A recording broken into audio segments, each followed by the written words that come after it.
It is a landmark moment in the investigation into Russian meddling in the 2016 election. Paul Manafort, the one-time campaign chairman whose house was raided. This is a significant escalation. Special counsel Robert Mueller's team has examined the backgrounds of Russian. The president has responded. There is no collusion. Hello, I'm Richard Gisbert, and you're at The Listening Post. Here are some of the media stories we're covering this week. Indictments in Washington and the Russia factor in the Trump election story. It's a ball of confusion. That's what the White House wants and what some news outlets deliver. Loading up with rubber bullets. Journalists at one newspaper in Moscow will be issued guns to protect themselves. The aftermath of the referendum in Kurdistan sees one journalist killed, others have been targeted. Freedom of the press in Eritrea is virtually non-existent. And by trying to tell the story from afar, Radio Erina has become part of it. We've been producing The Listening Post for almost 11 years now, and we have probably reported on Fox News, Rupert Murdoch's American news channel, more than any other news outlet anywhere. And even we were unprepared for what we saw this past week. Fox's so-called coverage of the indictments in Washington, the possible impact on Donald Trump's presidency. As its competitors focused on the news, Fox downplayed it, directing its attention to Hillary Clinton, questioning the integrity of the investigator, even making time for feature stories on emojis and Halloween candies. People forget, but this is a network that's made a habit out of creating and building up bogeymen overseas. It took one look at the Russian angle in this story and basically concluded nothing to see here. Fox was quite flagrantly echoing the same line that's been coming out of the White House, a blend of diversion, distraction, and denial, blurring the line between truth and falsehood, real news and fake, the apparent end game being helping this president take back control of the political narrative. Our starting point this week is Washington, D.C.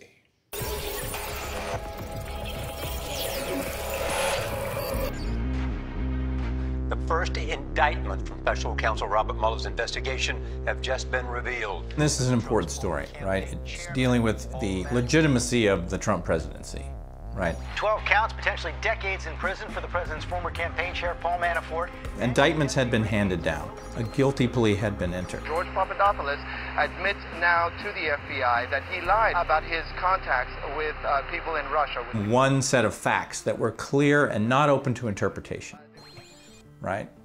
Wrong. And the big question, Steve, what you were zeroing in on, did this even happen? Has any of this even happened, activity happened during his months with President Trump? Fox and Friends happens to be the favorite morning show of Donald Trump. Just because you're indicted doesn't mean you're guilty of anything. Right. Then you have a chance to find out what they have and the amount of defense. It's really remarkable to see, to behold how they poo-poo stories that are widely circulating in the rest of the media and play up stories that are really favorable to him. Whatever happens today with the Mueller investigation, we don't even know that it has anything to do with the campaign, what happens today. Why isn't Hillary or her campaign and the DNC, why aren't they getting investigated for the uranium? We know from the president's Twitter feed that he was watching Fox and Friends, right? So they know they have a very important member of their audience, and they're responding to that to a certain extent. Not only did they spend a good amount of time downplaying the allegations Mueller had made, but they also found time to discuss any number of other stories. This cheeseburger emoji causing a frenzy online. From hamburger emojis to Halloween candy. This is what Fox News does. This was a more embarrassing case, but it is what the channel typically does and always has. Other Murdoch-owned media outlets that haven't always been on the Trump bandwagon are now climbing on board.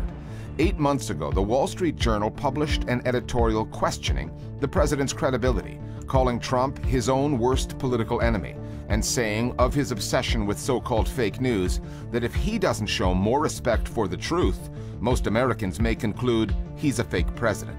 Something has clearly changed. Just prior to the indictments being made public, the Journal published pro-Trump editorials, including one targeting the credibility of Chief Investigator Robert Mueller, calling for his resignation. I find nothing to that story. It was predictable, and it is a bald and patent attempt to excuse Donald Trump and to do his bidding for him. Donald Trump and his allies realized that firing Robert Mueller would result in real drastic consequences for Trump. So the next best thing is to try to disqualify Robert Mueller And I don't think that's working either. I thought it was an important signal because the Wall Street Journal earlier on in the Trump presidency had been pretty critical, called out his behavior, his misconduct, and so the editorial seemed like a seminal turning point, a very noticeable pivot toward Trump and in an effort to protect him. This is really the Wall Street Journal, which is owned by Rupert Murdoch, taking the line that Fox News, another property owned by Rupert Murdoch, has taken. And obviously, the message from the top is the party line, Trump's line. Murdoch speaks with Trump. They have a pretty close relationship. And so this is kind of a message that we're taking Trump's line and not what, say, the New York Times would print.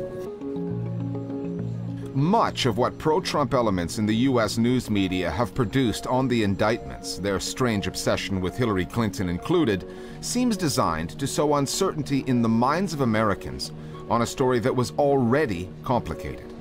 And journalists from other outlets, in their zeal to get to the bottom of the story, may have unwittingly done the same thing by conflating one story with another. The charges against Trump's one-time campaign manager, Paul Manafort, for money laundering and fraud all relate to overseas transactions that occurred before he was hired by Trump in 2016. Another campaign aide charged, George Papadopoulos, tried to set up a meeting between Trump and Vladimir Putin, but it never happened. It is not clear whether either case has anything to do with the other Russia angle out there. The allegations, as yet unproven, that the Kremlin somehow colluded with the Trump campaign during last year's election. When we talk about collusion with Russia, we're talking about the way that Russia undoubtedly acted to benefit Trump's campaign, the way that Trump openly called on Russia to take action to help his campaign. Russia, if you're listening, I hope you're able to find the 30,000 emails that are missing. I think you will probably be rewarded mightily by our press. We're also talking about a series of communications between the Trump campaign and people working with Russia. The allegations against Manafort and Gates don't really get to that level of Russian collusion. There is a real danger of conflating this with things that both Trump personally has done and with things that relate directly to Manafort's activities when he was on the campaign.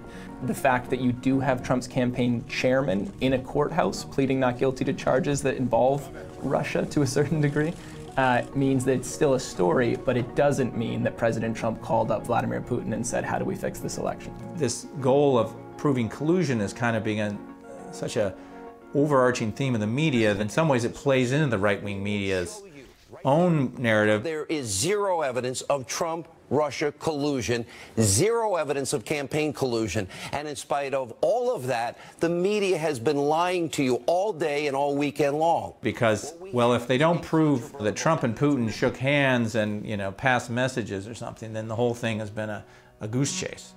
And I think that's a danger that the mainstream press has been playing into with some of its coverage. With each passing political story, American journalism seems to grow more polarized. Fox News, which has never really been fair or balanced, outdid itself, caricatured itself on this story brazenly. President Trump argues CNN and the New York Times do the same thing on the other side. A false equivalence, if ever there was one, another fake take on the news. And media consumers, because it's never been easier to hunker down in the comfort of their own echo chambers, rarely venture out to a place, a site, a channel where their beliefs might actually be questioned. There's a tremendous sort of speaking to the choir issue in all the journalism that's being done right now. You work really hard on a story and you think you've got it all nailed down, and then you send it out.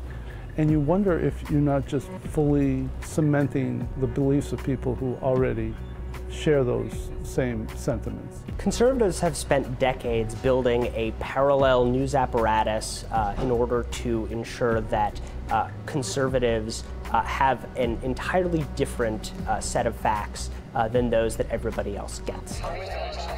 And what that means is you have a large group of people that are being fundamentally and deliberately confused about what is going on in the country. I think that's pretty dangerous, and it could be moving us in a fairly scary direction.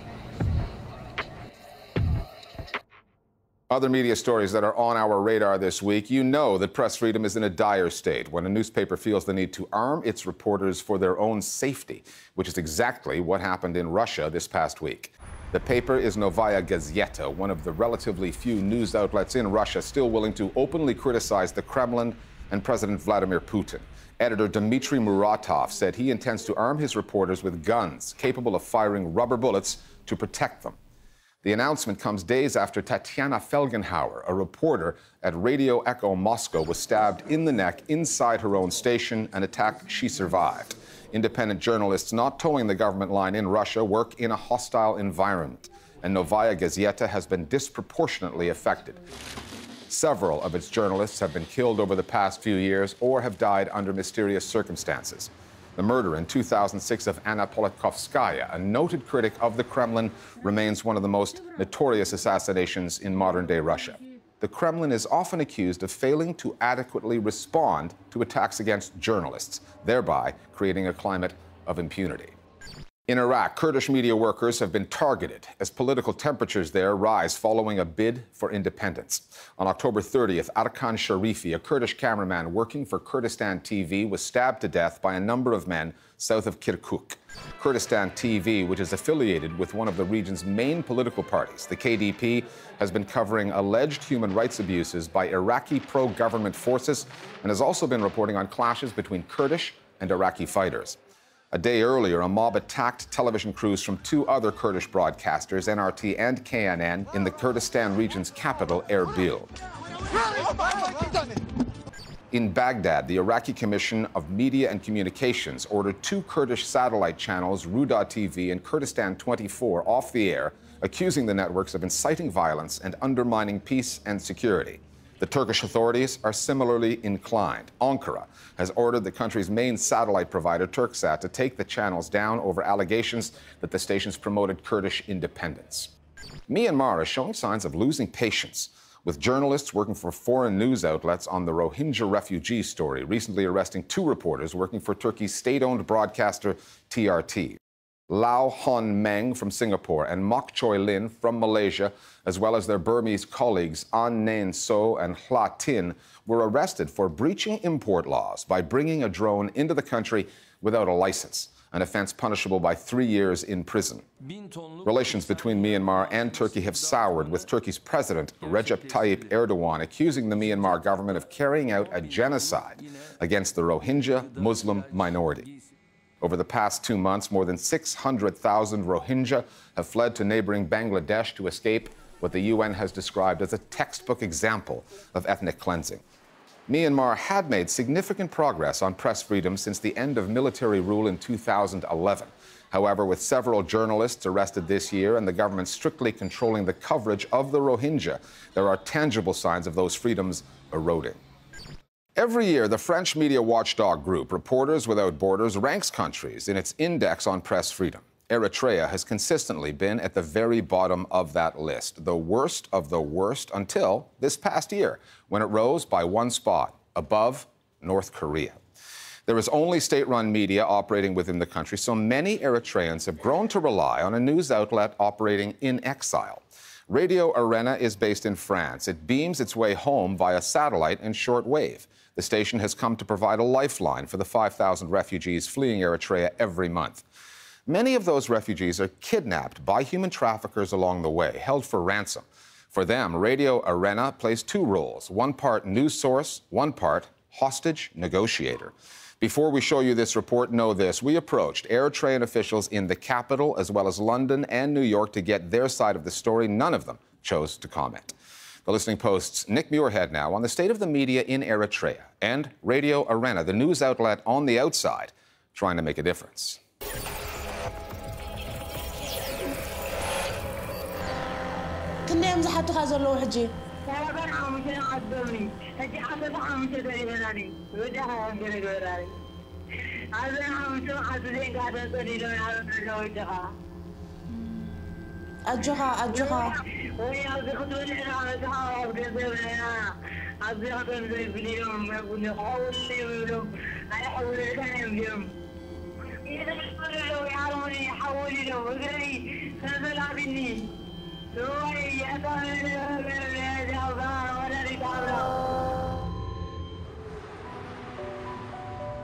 This is Meron Estefanos. She is a human rights activist and a journalist at Radio Erina. On her show, Voices of Eritrean Refugees, Estefanos highlights the plight of those who have fled her home country. And in doing so, she's become a big part of those stories. Hello? Hello? Hi, Mangus. The man that just called me, his two children who are 12 and 13 got kidnapped in Sudan, and he's being asked for $10,000. And this is a newly arrived refugee himself that have no money. So I was trying to convince him, it's okay, call my friend, I send you the number, she will help you. To understand why Eritrean refugees call a journalist in Sweden when their loved ones are held for ransom in North Africa, you start with the story of Eritrea. After a 30-year war of independence with Ethiopia, the new president, Isaias Afwerki, who has now been in power for 26 years, chose not to hold elections, but keep the country on a war footing. In 2001, he shut down all privately owned news outlets and began expelling foreign correspondents until none were left in the country.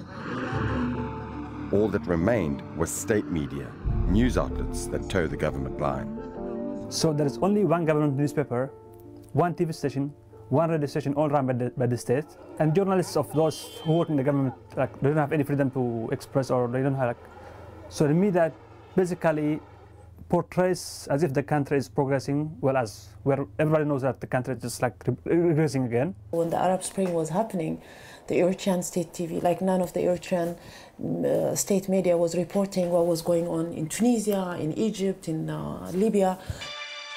I remember watching the day that Mubarak was ousted. I started watching the state TV the whole day, thinking, will they say something?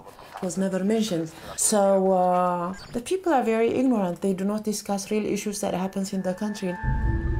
Any meaningful journalism on Eritrea tends to happen from outside of the country, which is why we're here in Paris. It's where Radio Erina is headquartered. It was set up in 2009 by a group of exiled journalists who used to work for state media. Now, from the safety of France, they can cover issues like immigration, national service, and the Constitution. Radio Erina was set up with financial assistance from the media watchdog group Reporters Without Borders. According to research conducted by the media development group Deutsche Welle Academia, it is now the second most listened to radio station in Eritrea, behind only the state broadcaster. Our first target is the people of Eritrea, of course. We broadcast via satellite and shortwave. Inside Eritrea, the only channel you get is the government media. Of course, the Al Jazeera, CNN, BBC, other medias, you can find them on the satellite channels, but not in their own language, not in Erina. We also stream online for Eritreans outside the country, which is our second target audience. Most of the news that Radio Erina broadcasts are not covered by the local media. It helps confirm the rumors in town by doing interviews or by getting more access from other sources. That's how it just became like a lifeline between home and the diaspora. Eritrea produces an estimated 5,000 refugees a month. For many, Radio Erina is their primary source of information and can mean the difference between life and death. They face different challenges along the way, so Radio Erina tries to produce coverage that will help them at every stage. We kind of put them in three different categories. For those who are inside the refugee camps, we try to explain the hardship, the danger they face if they try to cross to European countries. For those who reach their destinations, we try to give them information, kind of like how to integrate and try to live a new life.